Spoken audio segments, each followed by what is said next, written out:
comunicação de acidente de trabalho para garantia dos seus direitos. O Sindipetra-NF também cobra transparência nos números de contaminações no setor petróleo. Sindipetra-NF contra a Covid-19. Abasteça nos postos Líder e economize dobrado. O combustível de alta qualidade dos postos Líder rende mais, melhora o desempenho do seu carro e lubrifica o motor. E atenção, não faça troca de óleo e filtros sem antes consultar os postos Líder. Serviço completo em lavagem, GNV com alta pressão e muito mais para o seu carro ou caminhão. Quer ir mais longe? Abasteça nos postos Líder. Líder em confiança.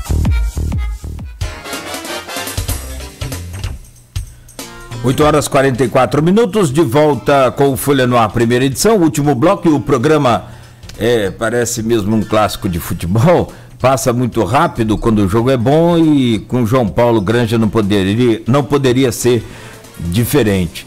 Arnaldo, nós voltamos com você, tem a sua pauta já pré-definida, esse tabuleiro político de 2020, o Itzel, enfim, tantos assuntos aí pra gente falar com o João Paulo. Sim, eu vou começar com as perguntas aqui do WhatsApp para a gente fechar a questão da participação com perguntas. Tem a pergunta aqui do Zé Armando, ele coloca o comentário: bom dia, acrescentador ouvir o professor João Paulo Granja.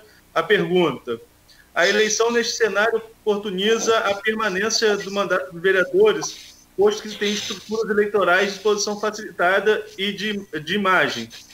Se não acontecem as eleições, quem assumiria essas vagas? Que no caso do prefeito são os juízes. No legislativo, de quem seria? Ele fala que ele faz uma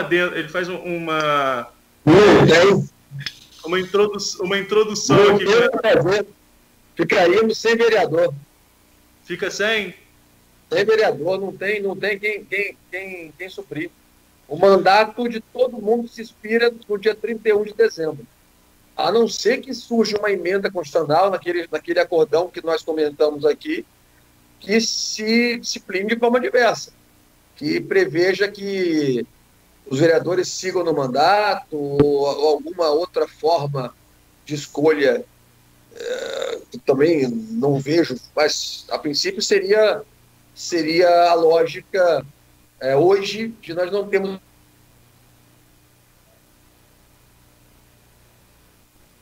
Voltou seu sinal, João Paulo. Caiu o seu sinal aí. João Paulo. Nós não teríamos outra solução que não ficarmos com uma Câmara sem vereador. Certo. Eu estava conversando com você no intervalo aqui sobre uma pergunta que eu tinha para fazer também, com relação a prazos, né? Porque como mudou o calendário eleitoral, como que fica a situação de quem estava condenado à inelegibilidade, mas essa expiraria agora, perto da eleição? Acaba se beneficiando ou vale a data anterior? Como que fica? Então, os requisitos de elegibilidade são aferidos por ocasião do registro da candidatura. Então, nesse contexto, em sendo postergado, em sendo adiado, em sendo em se ganhando mais um mês, mais ou menos, de prazo, talvez algum candidato que esteja ali perto do prazo de dar os 8 anos, o eventual número de anos para tornar-se elegível de novo, ele possa, sim, ser beneficiado. Como também pode surgir condenações nesse curto espaço de tempo por tribunal que possam também torná-lo inelegível. Então, altera para mais ou para menos, né? Vamos pensar aqui, vamos pensar que nesse período algum prefeito tem a sua conta reprovada pela Câmara. Então, sim, também atrapalha. Então, pode ajudar, pode também atrapalhar, pode também tirar do mandato por dar mais tempo para que um tribunal, por exemplo, profira uma sentença condenatória. Para que o tribunal condene por ato de improbidade. Então, são uma série de situações que podem sim ajudar, mas podem também atrapalhar. João Paulo, e com relação aos municípios que estão com prefeitos cassados, Nós temos aqui perto da gente o caso da Margarete do Joelson aqui no Noroeste, na cidade do nosso Cláudio Nogueira. Ah, sim. Alva. E lá a eleição ia acontecer, foi adiada para julho, não aconteceu. Ficou o presidente da Câmara.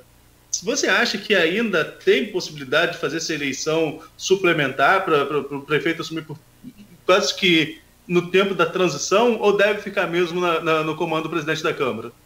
Na verdade, é possível, mas não é viável. Não tem sentido fazer uma eleição para um mandato de 3 meses, de 4 meses, talvez. 3 meses, vamos botar. Não tem razão para se mover uma máquina para se fazer uma eleição nesse tampão de 3 meses, para fazer então uma outra eleição para 4 anos.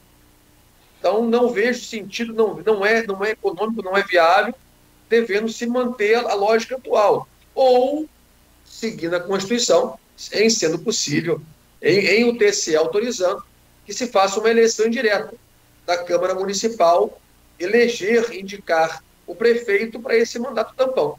Isso daí é previsto na Constituição e é possível de ser feito. Certo. Agora vamos sair um pouquinho dessa questão de prazos e datas e vou falar sobre a política do dia a dia, né, a campanha, pré-campanha. Mas antes da pré-campanha, vamos para um fato do governador Wilson Witzel, assim ele se apresentou. A gente sempre fala aqui que tem gente que chama de Witzel, tem gente que chama de Witzel, a gente fala, com a gente ele falou Witzel. Depois ele usou... Não, mas depois ele usou Witzel, que era mais fácil. Witzel 20 na campanha, né? Utilizou do artifício, enfim. Mas o governador, ele tá com teve processo de impeachment, que começou a tramitar, a comissão foi montada, prazo para defesa foi aberto, e no STF conseguiu desfazer essa comissão. E isso deu um fôlego, deu prazo a ele. Queria saber sua opinião sobre esse desmonte da comissão atual para se montar uma nova na Alerj, e também sobre a notícia mais recente, que tem aí estampado no noticiário, de que ele poderia ser afastado pelo STJ, devido a um pedido da PGR, tanto afastamento ou prisão. Como que você tem visto o mandato do governador e essas questões jurídicas que o envolvem? Tá, vamos lá. Em relação à comissão processante, existe um princípio da chamada proporcionalidade partidária. Ou seja, para que seja constituída uma comissão, um grupo de deputados para julgar o governador, ou se faz por eleição, quer dizer, far-se-ia de um modo democrático, ou se faria através de um acordo, desde que se respeite a chamada proporcionalidade partidária, quer dizer, cada partido ou as maiores bancadas deverão estar presentes nessa composição. Então, a alegação do Witzel, a gente fica nessa dúvida, é que não se respeitou essa lógica. Quer dizer, não se pegou as maiores bancadas e se colocou dentro da comissão processante um representante do partido. E ali o STF, entendendo que havia plausibilidade, deferiu a liminar, suspendendo a constituição da comissão. Porém, a Alerj bastaria uma simples sessão para se corrigir isso, havendo interesse de fazê-lo. Quanto ao STJ, nós temos já uma situação um pouco mais séria, né, um pouco mais preocupante para ele, por conta que ele hoje está assombrado por uma delação que teria sido feita para o secretário dele de governo, pessoa a ele, próxima a ele ligado, que o coloca no centro do problema, no centro da corrupção. E isso aí talvez seja, assim, levado em consideração pelo STJ em eventual decisão de afastamento, que muitos já dizem é certa, só não se sabe quando. Né, e alguns veículos de comunicação já apostavam que isso poderia acontecer hoje. Chega um comentário aqui, embora eu tenha perguntas mais sérias para fazer, mas não posso deixar de registrar. Soares Quarello, acompanhando aqui de Ferraz de Vasconcelos, em São Paulo, na Zona Leste. Saudações palmeirenses e abraço a todos. Sacanagem, João Paulo. Não, mas aí nós temos que relevar. Poxa, são 12 anos sem ganhar um paulista. E aí, obviamente, entendemos a alegria e nos solidarizamos. É chato para um corintiano toda hora ser campeão, 3 anos seguidos sendo campeões. Eu acho que os times, os demais também têm que ter essa alegria. Entendeu? Então, fico feliz, me solidarizo, mas aí passo a avisar que ano que vem será diferente. Parece um flamenguista falando, não parece? Mas Nogueira. De São Paulo. Desculpa, João. É o flamenguista de São Paulo, não tem jeito. Verdade. Pois não. Tá certo. Nogueira. Sim, pois não. Você tem alguma pergunta a colocar ou a gente entra na questão do tabuleiro em Campos? Não, vamos direto para o tabuleiro aí. Eu acho que a questão mais importante agora é essa. Então vamos lá, João. No começo do programa, no primeiro bloco lá dos comentários das notícias, a gente estava falando sobre essa grave crise financeira de Campos, né, sobre as impossibilidades, a conta que não fecha, número de servidor, participação especial zerada. Teve até um comentário do Mário Filho falando sobre a situação financeira do município aqui na rede social. Teve o Maurício Batista também comentando com relação ao tão pouco que é o corte de DAS e RPAs dentro do orçamento como um todo. Enfim, é uma conta complexa, uma conta que, como a gente falou lá no início, não fecha. Ainda assim, tem uma infinidade de pré-candidatos, as convenções são no final do mês, e nós temos aí mais de uma dúzia de pré-candidatos, e é bem mais do que isso, porque eu não vou saber precisar aqui quantos são. Tinha uma pergunta também aqui do Ângelo Rafael, esqueci de passar para você, mas depois a gente pode até falar sobre ela, que são canais de denúncia para onde tiver aglomeração nesse período eleitoral, como que funciona isso e como que a população pode ajudar. É da prefeitura. Aí norma municipal é chamar a postura. Com a postura, né? Quando tiver... Não é questão de fiscalização também, não, porque não tem proibição, né? A campanha vai começar, vai poder estar acontecendo. Não é problema eleitoral, é problema de fato da postura, é saúde pública. Beleza, então já está respondido aí o Ângelo Rafael antes da gente entrar na questão do tabuleiro. Mas eu fiz esse enredo todo com relação ao cenário de Campos para perguntar o seguinte: como que a prefeitura que estaria quebrada, que estaria com tantos problemas, tem tantos postulantes para assumi-las, na sua opinião? E como que você tem avaliado o cenário como um todo? Quem você vê já despontando como possíveis favoritos? Como você está vendo aí a nuvem de agora na política de Campos? Vamos lá. Eu lembro, só para fazer aqui uma introdução, eu lembro há 4 anos atrás, quando Rafael disse que viria candidato a prefeito, falei, amigo, tem certeza? Lembro dessa conversa com ele. Falei, amigo, não seria melhor você vir mais um mandato como vereador, depois você vir como prefeito? Não, já decidi e vou vir. E hoje acho que ele paga caro por essa escolha. Nós temos aqui aquela ambiguidade, aquele cara junior que está estreando no time, pegando o futebol ainda como gancho. Aos 45 do segundo tempo, o time perdendo de 1-0. Se ele chegar, fizer o gol, vai ser consagrado, vai ser erguido, tido como ídolo.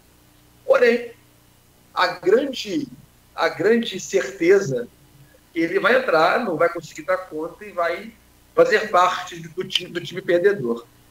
Eu acho que talvez, pegando, vamos lá, primeiro pré-candidato aí, que é Vladimir, que é aquele que talvez tenha mais a perder do que a ganhar, vindo como candidato, que talvez ele, que já vem construindo uma história bem desenhada, bem delineada, como deputado, que ele talvez enterre o futuro político dele, apostando em uma eleição que não é das mais simples e cuja missão talvez seja a mais árdua que tem.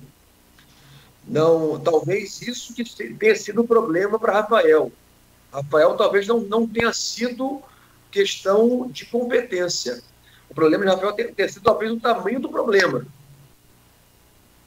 Talvez Rafael não tivesse a dimensão daquilo que ele iria encarar. E aí, obviamente, sem ter noção da dimensão, sem ter noção do que era complexo, hoje se ressente das promessas que ele fez e, obviamente, sabendo que não poderiam ser cumpridas. Ou talvez não tivesse condição de afirmar e hoje paga por tê-las feito.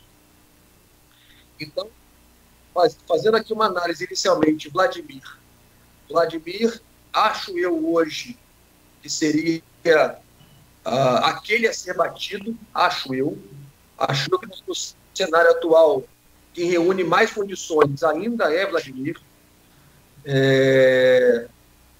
Não sei se ele virá, não sei se ele vai assim, muitos comentam que ele não viria, que ele hoje tem um nome já consolidado na Câmara, e nesse contexto tenderá a se fortalecer primeiro, para então assumir um desafio dessa envergadura. Caio, por sua vez, ele tem um ônus e tem um bônus consigo. Ele tem um bônus que é a imagem do pai e o ônus que é a imagem desgastada da mãe. E a falta de experiência e as palavras nem um pouco, como é que eu vou dizer, consensuosas do pai na eleição passada. Dizer que o filho não era preparado, que nem o pai apoiava o filho. Hoje o pai está com ele, o pai o apoia, mas de fato ainda não tem bagagem, não tem ainda como dizer, credencial para poder mostrar se de fato é alguém com quem se possa levar a sério, que se possa confiar, ou se vai repetir as promessas feitas por Rafael, não honradas, porque, de fato, o município vive uma...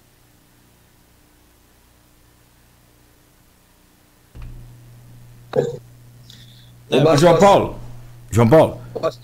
E fica aí que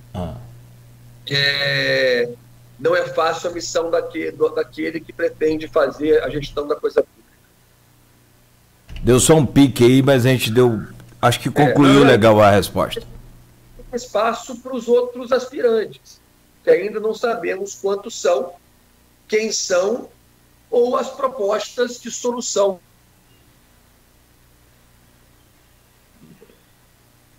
Conexão. Aí, nessa hora, 9 horas da manhã, já vai embora. Peço perdão a vocês, genuflexamente. Mas, e aí, nesse contexto, surgem os aspirantes a esse cargo. Não sei se por aventura ou se com propósitos reais e factíveis, mas, de fato, nós temos hoje uma eleição aberta e mais aberta ainda se Vladimir não vier. O Marcos Paulo de Oliveira faz um comentário crítico à gestão do Rafael, né? Diz que a gestão é tão ruim que teremos recordes de candidatos, porque sabem que de Rafael Diniz qualquer um ganharia, que fase.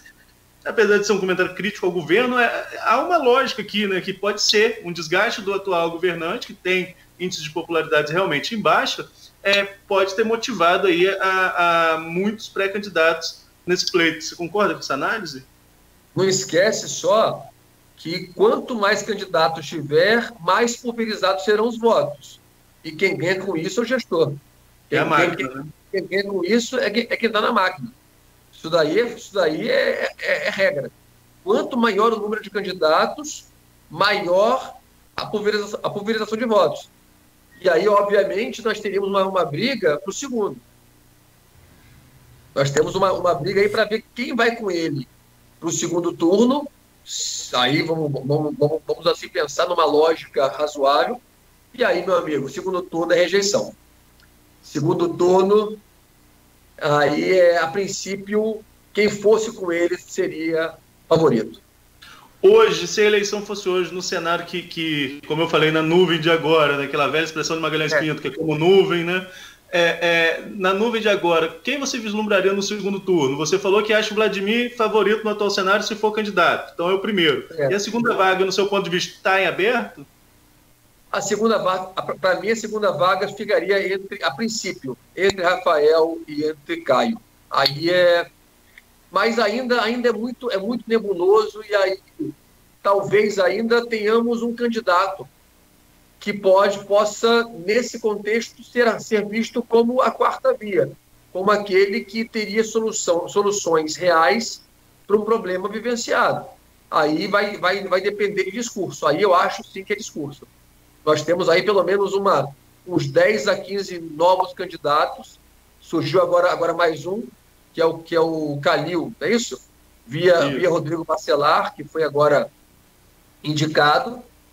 Mas ainda nós não comparamos discursos, nós não temos ainda base para saber, olha, nós temos tantos candidatos, temos ex-juízes, ex-médicos, empresários e outros tantos segmentos, ex-professores, tantos segmentos que, em tese, podem sim contribuir, podem também buscar essa vaga, buscar, sim, ir com Vladimir para o segundo turno.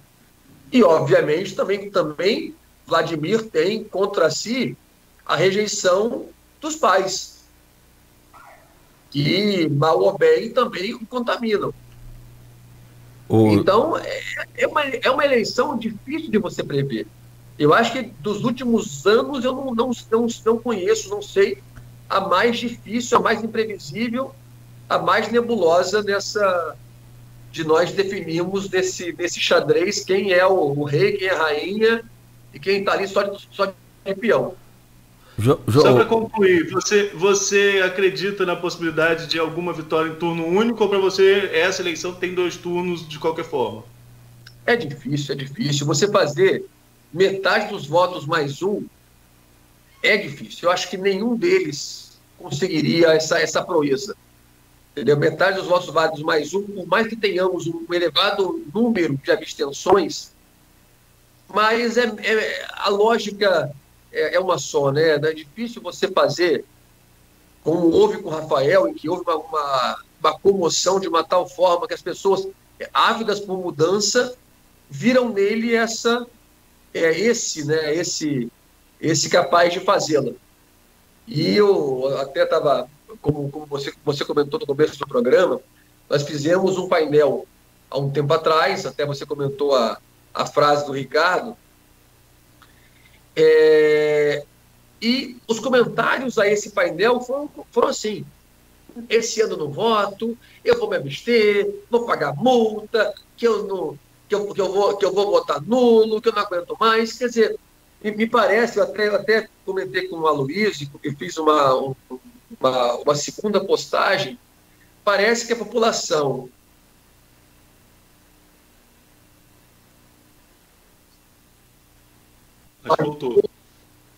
uma linguagem do pouco, que foi para o all-in, quer dizer, jogou as fichas todas e agora não tem mais ficha para poder apostar.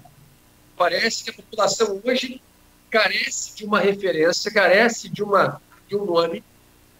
A população não me parece que veja, ou boa parte dela não veja naqueles nomes tradicionais alguém que tem uma solução factível para o problema, e hoje está carente daquele que traga uma solução.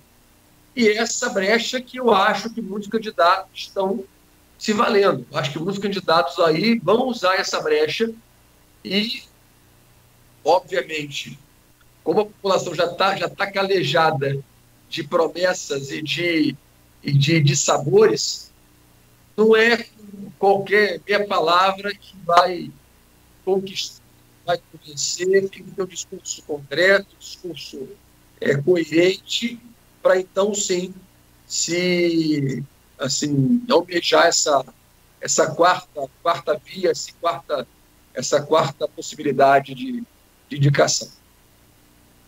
João Paulo e Arnaldo, se me permite, a hora já é avançada, mas só tentar encaixar uma pergunta aqui e pedir ao senhor, né, se possível, né, ser mais breve, curto possível, se é que é possível, e está muito relacionada à área do senhor e é uma questão técnica, opinião técnica talvez.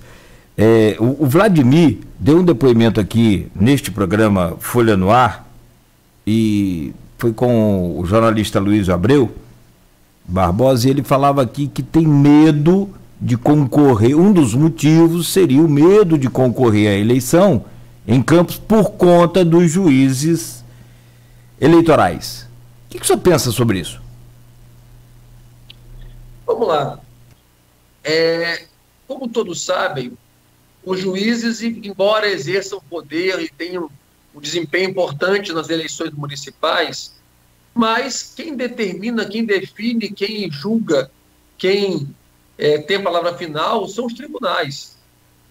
Então, por mais que exista alguma restrição, algum juiz específico, creio eu que dentre aqueles que nós temos aqui na nossa comarca, todos procuram desempenhar seu papel de forma escorreita, pelo menos isso eu tenho visto no meu dia a dia, e são juízes, muitas das vezes, rigorosos, mas não rigorosos a ponto de violar ou de incorrer em qualquer violação legal. Sim, são rigorosos porque a lei exige isso deles. Eu sou filho também do juiz e sei do rigor que meu pai possuía. Até ele brincava que tinha uma frase que atribuíam a ele, né? Ele era juiz criminal e ele dizia assim: doutor Elvio, para o senhor pensa aos inocentes pena mínima. É tão rigoroso que ele era, as pessoas diziam que até os inocentes ele punia, ele condenava, tão rigoroso. Então, mas o rigor do juiz, ele independe, creio eu, da pessoa a quem ele destina a punição. Mas, obviamente, que a palavra final são dos TREs e, acima dele, dos TSEs, e ali não dá como você imputar qualquer perseguição ou algo do tipo. A gente vai concluir, agradecer João Paulo mais uma vez pela disponibilidade, dizer que é um bate-papo, que se deixar a gente fica aqui a manhã toda conversando, né, João? Se quiserem, eu tenho só uma audiência de 18 horas. Ele é ótimo. Ele é ótimo. É uma gentileza em pessoa. Doutor João Paulo.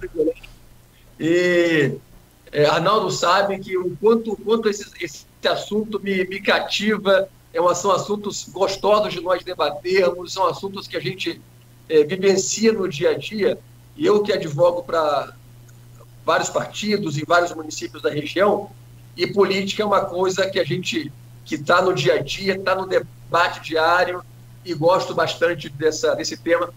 Então, contem comigo sempre, uma honra, prazer e privilégio, e me sinto honrado em dividir uma bancada dessa envergadura com pessoas de notório conhecimento, não só de comunicação, jornalístico, político, mas também jurídico.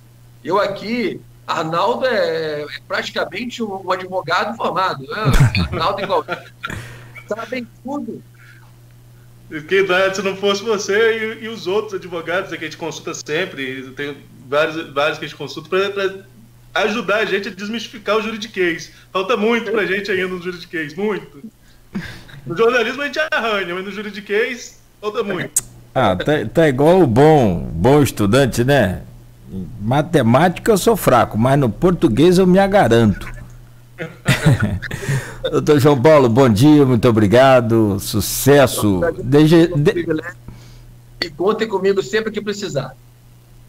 Um grande abraço aí, obrigado pela audiência. Os elogios já começam a surgir aqui, né? Naturalmente não para nós, mas pelo seu talento e conhecimento e forma tranquila de repassá-lo.